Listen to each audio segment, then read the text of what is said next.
तो जो V3S का जो ब्लू कलर है ना, उसके ऊपर ब्लैक मैट चढ़ा के दे रहे हैं यामाहा वाले। अगर इसको भी आप मतलब किसी चीज से स्क्रैच करोगे ना, तो अंदर से ब्लू कलर निकलेगा। वो एकदम हार्ड थी, वो मैंने भी चलाई थी होता ना, बिल्कुल वैसी ही थी। मतलब दबी नहीं थी, बैठने पे भी नहीं दबती थी। या तो ये बंद हो जाए हीट होके, लेकिन हाँ हीट जो फेंकती है ना ट्रैफिक जैम्स में, तो वो अच्छा खासा फेंकती है पूरा। पता नहीं यार, आपका इतना एरिया है ना, यहाँ पे हीट आती है।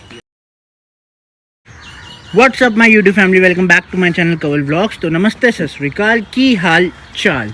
तो भाई आज मेरे सामने है यामाहा R15S वर्जन 3। ये बाइक मेरी नहीं है, ये मेरे एक दोस्त की है, हर्ष भाई की, जिनके साथ मैं केदारनाथ ट्रिप पे भी गया था। आपने केदारनाथ वीडियो में उनको देखा होगा, अगर नहीं देखा तो भाई वीडियो जाके केदारनाथ की देखना, बहुत ही मतलब मज़ा आ गया था भाई। और हर्ष भाई ने ना, आपको एक खासियत बताऊँगा हर्ष भाई की, अभी आएंगे ना फिर बताता हूँ। और भाई तो आज ना मैं आपको देने वाला हूँ इसका एक ओनरशिप रिव्यू। देखो मेरे पास भी R15S पड़ी है, मैं भी आपको बताता रहता हूँ R15S के बारे में, उसकी डिटेल्स देता रहता हूँ, उसके एडवांटेज डिसएडवांटेज मैंने सब कुछ अपने चैनल पे दे रखा है। तो आप चैनल पे जाना और वीडियो आप चेकआउट कर सकते हो। पर मैं आज चाहता था कि यार आपको एक अच्छा खासा ना आपको ओनरशिप मिल जाए R15S का, जो कि मेरा ना हो, किसी और का हो। क्योंकि देने को तो मैं भी अपना ओनरशिप आपको दे सकता था, पर मैं चाहता था कि भाई कोई और अगर बंदा ओनरशिप देना इसकी तो ज़्यादा बेस्ट रहेगा, वो अपने एक्सपीरियंस बताएगा। क्योंकि भाई राइडर के ऊपर डिपेंड करता है सब कुछ, चलाने वाले के ऊपर है कि वो कैसी चलाता है। हो सकता है मैं अलग तरीके से चलाता हूँ, जो हर्ष भाई है वो अलग तरीके से चलाते हो, तो आपको बहुत अच्छी खासी मतलब राइड रिव्यू कह रहा हूँ, ओनरशिप रिव्यू मिल जाएगा। और ये जो मिलने वाला है आपको, ये मिल रहा है आपको 10,000, मतलब 9,029 हो गई, 9,000 के आसपास आपको ये राइड रिव्यू मिल रहा है। तो और भाई बहुत सारी ट्रिप भी कर चुके हैं, केदारनाथ की ट्रिप तो मेरे साथ ही करी थी, इसके अलावा भी बहुत सारी ट्रिप्स भाई कर चुके हैं बाइक के साथ। तो बहुत अच्छा खासा भाई उनको एक्सपीरियंस है, इस बाइक से परख गए होंगे वो कि क्या क्या दिक्कतें फेस करने को उनको मिली है, क्या क्या चीज़ें मतलब उनको इस बाइक में पसंद आई है, और उन्होंने यही बाइक क्यों कंसिडर करी। तो भाई ठीक है, मैं बुलाता हूँ अब सीधा हर्ष भाई को। हर्ष भाई क्या हाल है? एकदम बढ़िया भाई। भाई साहब केदारनाथ के बाद अब मिल रहे हैं भाई, और बताओ। तो आगे मिलते रहेंगे, अभी तो दूसरे ट्रिप भी प्लान करने हैं। प्लान कर रहे हैं भाई, आती ही हमारी ये बात हो रही थी दूसरा ट्रिप करते हैं चलो। तो भाई इनके बारे में जो मेरे को एक बात बतानी थी तुम्हें, वो ये था, अगर आप इसके साथ पहाड़ों पे जा रहे हो ना तो थोड़ा बच के जाना, क्योंकि ये वो बंदा है जो भाई R15 का ना, इसके टायर का पूरा अच्छे से इस्तेमाल करता है। भाई साहब 120 पे लीन करते करते ले जा रहा है।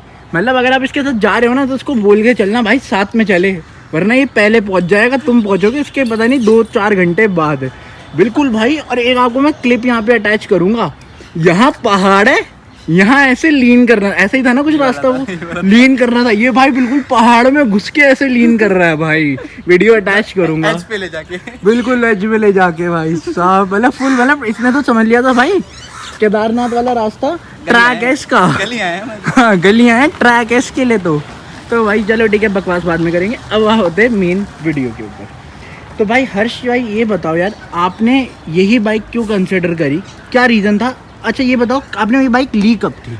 ये मैंने ली थी अगस्त लास्ट ईयर, मतलब 2022 अगस्त 2022 अगस्त में। ठीक है, अगस्त के एंड में, अगस्त के एंड में ली थी। तो भाई मतलब मेन पर्पस इसी बाइक की तरफ क्यों रहा भाई R15S का? क्योंकि MB है, V4 भी है। मैंने अपने फ्रेंड की ट्राई करी थी V4, पर मेरे को मतलब अच्छी तो थी, बहुत लोग उसके बहुत परफेक्ट है, पर जो पावर है ना वो इसकी ज़्यादा है। पावर भाई, हाँ V3 की पावर, क्योंकि V3 डिसकंटिन्यू करने के बाद यही पब्लिक डिमांड थी भाई, पावर। तो उन्होंने V3S निकाली थी, V3S निकाली थी हाँ, के नाम से।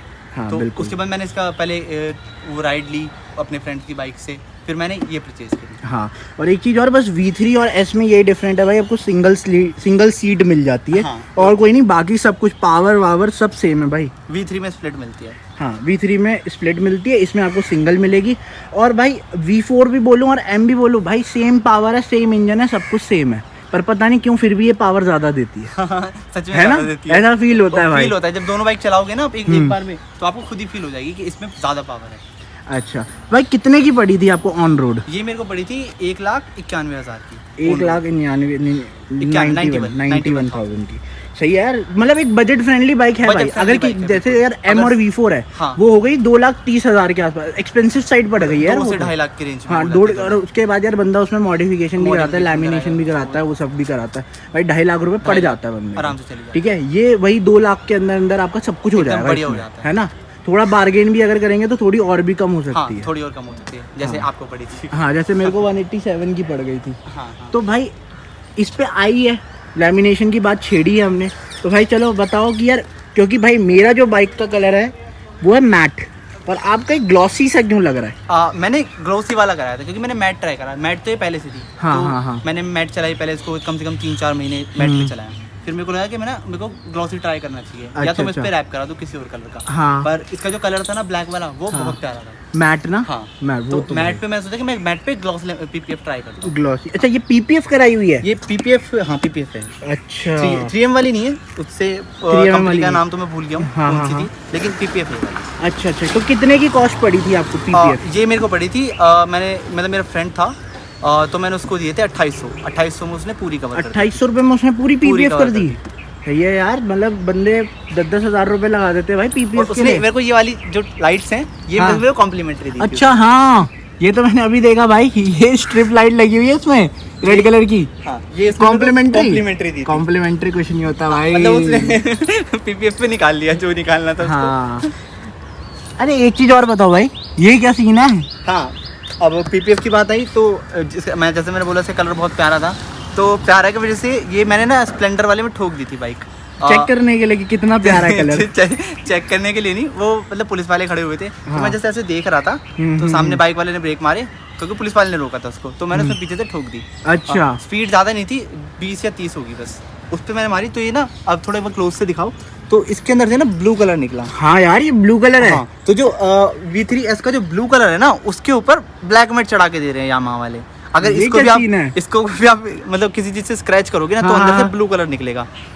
भाई ये तो बड़ी बेकार चीज है, यामाहा वाले पैसे बचा रहे हैं। मेरे मतलब बहुत जगह जहाँ पे PPF काटी उन्होंने, वहाँ से भी ब्लू ही कलर निकला। और कहाँ पे निकला? जैसे यहाँ पे देख सकते हो आप, हाँ, यहाँ पे भी हल्का हल्का, मतलब जहाँ से कटिंग हुई है हर जगह से ब्लू निकला है इसके नीचे से। भाई ये तो मतलब यामाहा वाले पैसे बचा रहे हैं, अपने खुद का हमसे ले रहे हैं। भाई मैं भी देखूँ क्या अपना करके, शायद मेरे में भी वो ब्लू के ऊपर ब्लैक चढ़ा। ये मौका मेरे को देना करने का, मैं ज़्यादा अच्छे से करूँगा। तो भाई मतलब PPF आपने करा रखी है, पर यार आपको ऐसा नहीं लगता बहुत ज़्यादा ग्लॉसी हो गई? इसका मैट कलर ही ज़्यादा बढ़िया था। ये मेरे को स्टार्टिंग में तो अच्छा लग रहा था, पर अब मेरे को लगता है कि मेरे को उस पर ना ब्लैक में रुकना ही नहीं चाहिए, मेरे को उस पर रैप करा लेना चाहिए। रैप कराने की सोच रहे हो? कौन सा, वो जो लक्की भाई ने कराया? जो लक्की भाई ने कराया था उससे सिमिलर। उससे सिमिलर, अच्छा। लक्की भाई को भी चाहिए होगा ना। अब एक बात बताओ यार, ये सीट का क्या कर रखा है भाई तुमने? हाँ, ये सीट, इस पे मैंने कुछ नहीं कराई है। एक चीज़ और मैं आपको पहले ही बता दूं भाई, ये जो सीट है ना, जब हम केदारनाथ ट्रिप पे गए थे, ये बाइक मैंने चलाई थी, इसकी ये सीट तो इन्होंने काम कराया आप सीट पे, वरना इसकी सीट V4 जैसी थी, हार्ड। और मेरी अगर मैं आपको बोलूँ R15 मेरी एस की, उसकी सीट ऑलरेडी कंपनी से ही बड़ी अच्छी आई हुई थी भाई, मतलब कुशन बहुत अच्छा था। पर भाई की बाइक का पता नहीं क्या है, उन्होंने मेरे को एकदम भाई हार्ड। मेरे को बताऊँ क्या लग रहा है, सीट भी बेकार थी, हाँ। ब्लू के ऊपर मेरे को V3 को ही कलर कर दिया और चेप दिया भाई तुम्हें। Damage piece. ये भी ना, चलो छोड़ो, कोई नहीं। V3 को ही भाई तुम्हें चेप दिया उन्होंने कलर करके, डैमेज पीस दे दिया, डैमेज पीस दे दिया भाई। भाई क्लेम करना पड़ेगा, उनको बोलना पड़ेगा जाके। ये वीडियो में दिखा देना, यामाहा वालों को टैग कर देना मेरी तरफ से भाई, टैग करना पड़ेगा। हाँ, तो भाई बताओ ये क्या कर रहा है ये बेकार सा इतना क्या कर दिया? ये मैंने कराया था क्योंकि जो मेरी जो सीट थी ना, वो एकदम हार्ड थी। वो मैंने भी चलाई थी होता ना, बिल्कुल वैसी ही थी, मतलब दबी नहीं रही थी, बैठने पे भी नहीं दबती थी, या तो मेरे में वेट कम है उस वजह से शायद। नहीं भाई, वो बहुत हार्ड थी, मैं भी बैठ के मैंने भी चलाई थी। तो मैं करोल बाग में आया, तो मैंने उस पर ना शीट मैं सोचा कुशनिंग करा लेता हूँ उसकी थोड़ी, तो मैंने कुशनिंग कराई, तो कंफर्ट तो बढ़ गया है इसमें बहुत ज़्यादा पहले से। कंफर्ट तो बढ़ गया, पर वो डिसबैलेंस हो गई है, पूरी डिसबैलेंस हो गई है थोड़ी सी। और एक दिक्कत और आ रही है, क्योंकि इसका हैंडल ना थोड़ा नीचे है, और जब ये सीट ऊपर हुई ना, तो हैंडल और नीचे हो गया। बैठ के दिखाओ अब, तो ये देखो, तो अब ना कमर में ज़्यादा दिक्कत हो रही है पहले से ज़्यादा। अच्छा, कुशनिंग बढ़ाने की वजह से। वो तो मैंने कुशनिंग में, और उसका जो पोस्चर है ना, वो ऐसे है, स्लोप में, सीधा नहीं है, तो उसकी वजह से भी दिक्कत होती है थोड़ा बैठने में, अनकंफर्टेबल होता है थोड़ा। तो मैंने उसकी वजह से भी कराई थी, मेन रीज़न तो मेरा वही था। कि जो डिस्कम्फर्ट मिलता था इसमें, तो वो तो मेरा फिक्स हो गया इस चीज़ से। पर इसकी जो हाइट बढ़ी है ना, उससे दूसरी प्रॉब्लम आ गई, वो बैक की। हाँ अच्छा। और भाई मेरे को ये बताओ कि ये आपने USG सस्पेंशन तो मिलते नहीं, करवाया, कवर चढ़ाया है? हाँ, ये मैंने रैप कराया इस पे। ये कवर चढ़वाया पूरे सस्पेंशन ब्लैक पे ब्लैक, ताकि थोड़ा V4 वाली फील ही आ जाए। V4 वाली फील आ जाए थोड़ी सी। अच्छा भाई, आप 9000 इसको चला चुके हो, ठीक है, ट्रिप कितनी मार चुके हो इस पे? ट्रिप तो मैंने इससे अभी एक ही करी है। अच्छा, एक केदारनाथ ही करी थी बस? हाँ, केदारनाथ मैंने इससे करी थी, और इससे पहले मेरे पास जिक्सर थी, तो मैंने जिक्सर से करी थी सारी। अच्छा, फिर भी तुम भाई इतनी तगड़ी लीन कर रहे थे केदारनाथ में। तो ये वाली पहले थी ना मेरी, लेकिन मैं लीन तो पहले से करता आ रहा हूँ ना। अच्छा। हाँ तो भाई अब मेरे को बताओ, टायर कैसा है भाई, परफॉर्मेंस कैसी रही? टायर की परफॉर्मेंस एकदम बढ़िया है, एकदम जेन्युइन। मैं इसके बारे में मतलब नो कमेंट्स, मतलब बोलने की जरूरत ही नहीं है टायर। हाँ भाई, पीछे वाला टायर जो है रेडियल है, MRF रेफ 140 सेक्शन का, और आगे वाला 100 सेक्शन का टायर है MRF का, वो रेडियल नहीं है। लेकिन भाई टायर के मामले में तो मैं भी मानता हूँ भाई, बिना सोचे समझे भाई लीन कर दो। हाँ, मतलब कहीं भी लीन कर दो, फिसलता ही नहीं है टायर। हाँ, कॉन्फिडेंस देता है भाई, पूरा कॉन्फिडेंस देता है। हाँ, पर भाई एक चीज़ और, जैसे हम M है, V4 है, उसमें हमें फीचर्स एक्स्ट्रा देखने को मिलते हैं। क्विक शिफ्टर हो गया, ठीक है, और TCS हो गया। ये बिल्कुल रॉ बाइक है भाई, रॉ बाइक बिल्कुल रॉ है। तो भाई ऐसा फील नहीं होता कि यार होना चाहिए था? लगता था। चलाई है आपने वैसे V4 और M? V4 मैंने चलाई है। हाँ, M नहीं चलाई, R15। अच्छा। नहीं चलाई तो थी लक्की बाइक। हाँ, लक्की बाइक चलाई थी। हाँ, तो मैंने चलाई थी, तो उसके बाद मुझे लगा कि सिर्फ उसमें क्विक शिफ्टर ही है। क्विक शिफ्टर हो गया और एक ब्लूटूथ कनेक्टिविटी, जो किसी काम की नहीं है। पहले मुझे लगा था स्टार्टिंग में कि मुझे वो लेना चाहिए ब्लूटूथ कनेक्टिविटी की वजह से, पर फिर मुझे तो वेस्ट लगने लगा वो। लेकिन हाँ, जो एक सबसे बेस्ट फीचर है वो है क्विक शिफ्टर। हाँ, तो उसकी कमी महसूस होती है कभी ना कभी। पर यार वही स्लीपर क्लच है भाई, स्लीपर क्लच है दोनों में, तो फील नहीं होता, तो उसकी वजह से तो नहीं होता। हाँ सही है। और भाई ये बताओ, हीटिंग। हाँ, हीटिंग का इशू वैसे तो नहीं है कि बंद हो जाए हीट होके, लेकिन हाँ हीट जो फेंकती है ना ट्रैफिक जैम्स में, तो वो अच्छा खासा फेंकती है पूरा। पता नहीं यार, आपका इतना एरिया है ना, यहाँ पे हीट आती है। पता नहीं यार, मेरे साथ ऐसा नहीं है भाई, मेरी हीट मारती है लेकिन ना के बराबर भाई, ना के बराबर। हाँ, लेकिन वो है, लेकिन क्योंकि इसका फैन है जो रेडिएटर, वो ठंडा कर देता है। हाँ। लेकिन जब वो इंस्टेंटली जब स्टार्ट होता है ना, तो उसमें थोड़ी प्रॉब्लम आती है कि हाँ फील होती है थोड़ी हीट। और जैसे कि भाई मैं अपनी R15S की बात करूँ, उसमें ना भाई वाइब्रेशन मेरे को अब बहुत तगड़ी फील होने लगी है। हाँ, यहाँ तक वाइब्रेशन आती है भाई। हाँ, क्या मेरे साथ भी हो रहा है। जब ये 5000 किलोमीटर के बाद गई ना, तो उस टाइम पे थोड़ी वाइब्रेशन आने लगी। पर मेरी तो 5000 से पहले आ रही है, मेरी तो चली 4000 है। 4000 चली है? हाँ। तो लेकिन तो अभी आपको और आएगी, और आएगी अभी, क्योंकि आप मेरी वाली का राइड लेके देखना इसका। हाँ। इसमें वाइब्रेशंस बहुत आ रही हैं, और मैंने सर्विस सेंटर से बोला कि इसमें वाइब्रेशन आ रही है। भाई कोई इलाज नहीं है, कोई इलाज नहीं है। वो बोल रहे थे आप सर्विस करा लो, ठीक हो जाएगा। वो एक दिन 2 दिन सही रहेगा, फिर दोबारा वही चीज़, क्या फायदा? अभी तो ये होता है कि अगर हम इसको रेव करते हैं तो ज्यादा वाइब्रेशन आती है उसमें, और जब ये दबाते हैं ना तो पूरे आपको हैंडल पे फील होगी। जब ब्रेक पैड आपका टच होगा ना व्हील से, तो ज्यादा फील होती है पूरी बाइक में। ब्रेकिंग की भी बात आई गई भाई, ब्रेकिंग कैसी है इसकी? ब्रेकिंग ओके, वो मैं ज्यादा अच्छा ओके। आगे और पीछे की अगर ब्रेक में हम कंपेयर करें तो आगे वाला बेस्ट है। आगे वाली बेस्ट है भाई, सबके साथ ही ये सीन है, हर R15 के साथ, मतलब यामाहा की सारी गाड़ियों के साथ यही सीन है भाई। आगे वाली ब्रेक बढ़िया है, पीछे वाली वही एवरेज है। और लेकिन यूज भी सबसे ज्यादा पीछे वाली ही करते हैं। हाँ, लोगों के साथ ये वाला इशू भी आ रहा था कि उनके डिस्पैच जल्दी खत्म हो जा रहे थे। 4000 किलोमीटर पे खत्म हो गए, 5000 पे। तो मेरा तो भाई 9000 किलोमीटर पे खत्म हुआ है पीछे वाला। तो मैंने अभी चेंज करवाया लास्ट वीक, तो मेरा तो बढ़िया चला है वो। और आगे वाला अब खत्म हो गया है, वो आगे वाला भी, तो वो मेरे को चेंज कराना पड़ेगा। ठीक है, तो भाई सर्विस की बात आ जाती है कि भाई सर्विस कितनी हो चुकी है? सर्विस मेरी 3 हो चुकी हैं, जिसमें मेरे को पहली सर्विस की कॉस्टिंग आई थी 1240 समथिंग। 1240 आई थी फर्स्ट सर्विस? अच्छा। और दूसरी सर्विस तो उसमें ज़्यादा कुछ था नहीं, क्योंकि मेरे पार्ट वगैरह चेंज हुई नहीं थी, नॉर्मल सर्विस थी। मतलब भाई ऑयल चेंज, फिल्टर चेंज जो होता है, तो मेरे को कॉस्टिंग आई थी इसकी 750 रुपये। 750 रुपये बस दूसरी सर्विस की? 750 रुपये। अरे भाई सही है यार, मेरी फर्स्ट सर्विस 1000 की हुई थी, दूसरी 1240 की हुई थी।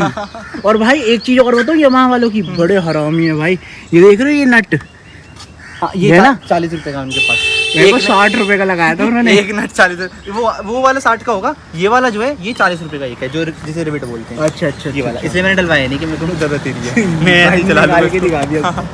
भाई ये मैंने लगवाया था, मेरा ये उड़ गया था, ठीक है भाई, 60 रुपये का लगाया है बंदों ने मतलब 30 रुपए का नेट, उसके ऊपर GST अलग लगाया 18% का। बड़े आरामी भाई ये यामा वाले।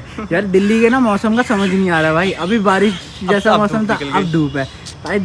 मौसम भी लड़कियों की तरह होता है, मजे ले रहा है वो भी। हाँ तो भाई फर्स्ट सर्विस आपने बताई 1200 की, 1200 सेकंड 750, थर्ड कितने की हुई? थर्ड वाली हुई थी मेरी 1700 की। 1700 की? 1700, क्योंकि मैंने उसमें एक पार्ट चेंज करवाया था।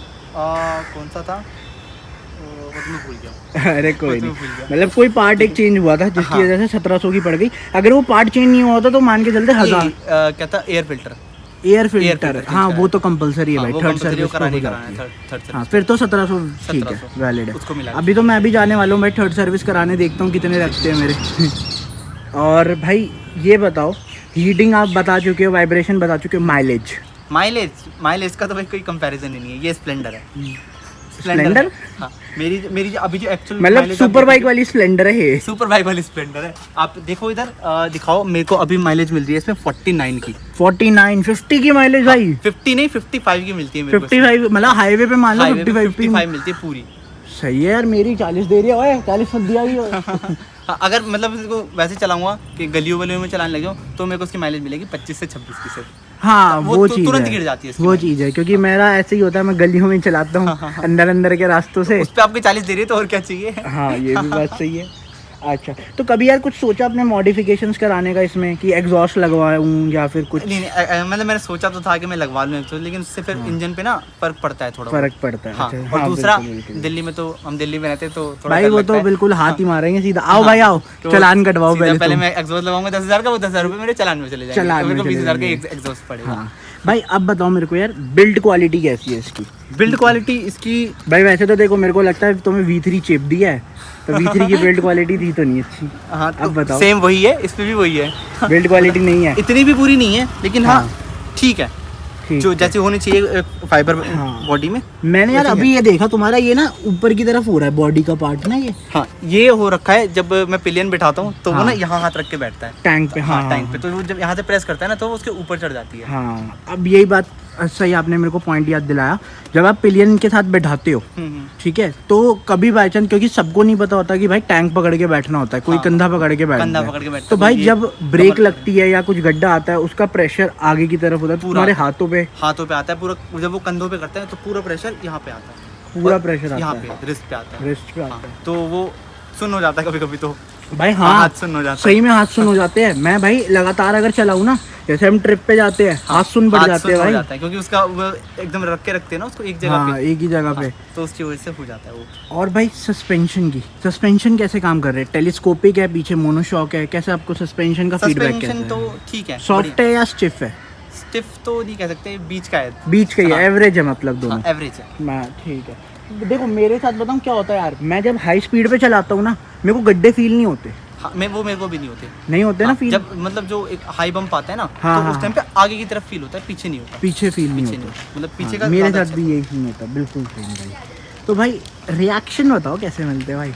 रिएक्शन तो मतलब लगता है कि हाँ पैसा वसूल हो गया, पैसा वसूल हो गया, फुल रिएक्शन। रोड पे जब ट्रैफिक लाइट पे रुकते हैं तो सब देखते हैं, बहुत देर तक देखते हैं उसको बार।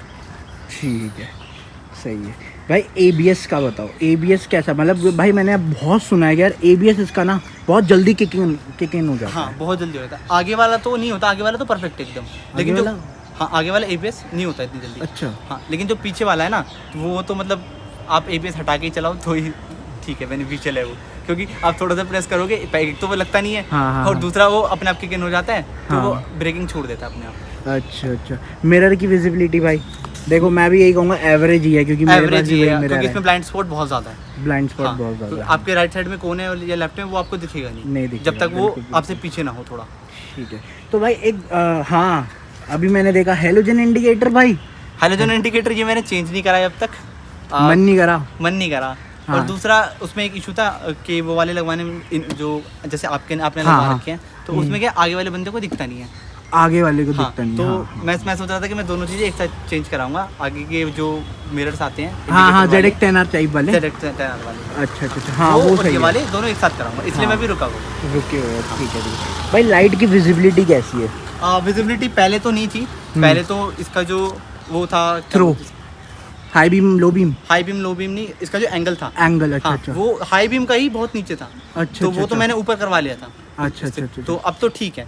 अब ठीक है, मतलब हाईवे के लिए सही है? हाईवे के क्योंकि लिए कम है, थोड़ी कम है। कम है ना, फील लगता है कि चाहिए हाँ, थी लगता है कि एक्स्ट्रा लाइट्स चाहिए। हाँ। इससे नहीं हो पाएगा। फिर भी तुम भाई पहाड़ों में जो भगा रहे हो ना रात को भी। चलो, तो भाई ये था एक यार भाई का एक्सपीरियंस जो कि उन्होंने शेयर करा है अपनी R15S का। और बाइक का नाम बता दूं भाई, इन्होंने क्या रखा है? वेनम। बहुत बढ़िया नाम रखा है भाई, मेरी बैट बॉड इनकी वेनम। सही है सही है। वेनम मैंने इसकी आइज से, जो हेडलाइट आइज से, भाई ज्यादातर ना सबको यही नाम समझ आ रहा था, वेनम वेनम, क्योंकि इसकी लुक ही ऐसा आ रहा था आगे से। चलो, तो भाई ये था इनका एक रिव्यू जो इन्होंने अपनी R15S का दिया है। इन्होंने अपना फीडबैक शेयर करा है, ठीक है। बाकी यार मेरे को ये लगता है कि यार अगर आपके पास बजट कम है ना, आपके पास 2 लाख का ही बजट है, तो भाई आप R15 V3 की तरफ, S की तरफ बिल्कुल जा सकते हो। सेम पावर प्रोड्यूस होगा जो V4 में है, जो M में है, सेम पावर प्रोड्यूस होगी भाई ने बोला है वाइब्रेशन है, हीटिंग है, वो भाई M और V4 में भी आपको मिलेगी, कोई वो नहीं है। उनका भी मैंने आने लग जाती है। हाँ, उसका भी ओनरशिप मैंने डाल रखा है, M का भी V4 का भी, वो भी आप जाके मेरे चैनल पे चेकआउट कर सकते हो। तो भाई ठीक है, होप करता हूँ आपको ये वीडियो पसंद आई होगी। अगर वीडियो पसंद आई तो प्लीज़ मेरे चैनल को सब्सक्राइब करना, वीडियो को लाइक करना, और भाई कमेंट तो बरसा देना भाई। होप करता हूँ भाई इस वीडियो में कम से कम 100 कमेंट तो होंगे। क्या कह रहे हो भाई, 50 व्यूज़ भी नहीं होते? नहीं, अरे आएंगे, इस बार आएंगे, इस बार मेरी बाइक है ना, तो आएंगे। ठीक है, फिर चलो पार्टी दूंगा अगर आ गए तो ना। बिल्कुल भाई, बिल्कुल। तो भाई ये था एक आपका ओनरशिप रिव्यू। तो बाकी मिलते हैं भाई फिर किसी और वीडियो में। और हाँ भाई, एक बात का ध्यान रखना, घंटा ज़रूर दबा के जाना, वरना मेरा घंटा दब जाएगा। ठीक है, तो बाकी चलो, ओके, साइनिंग ऑफ, कवल, टेक केयर।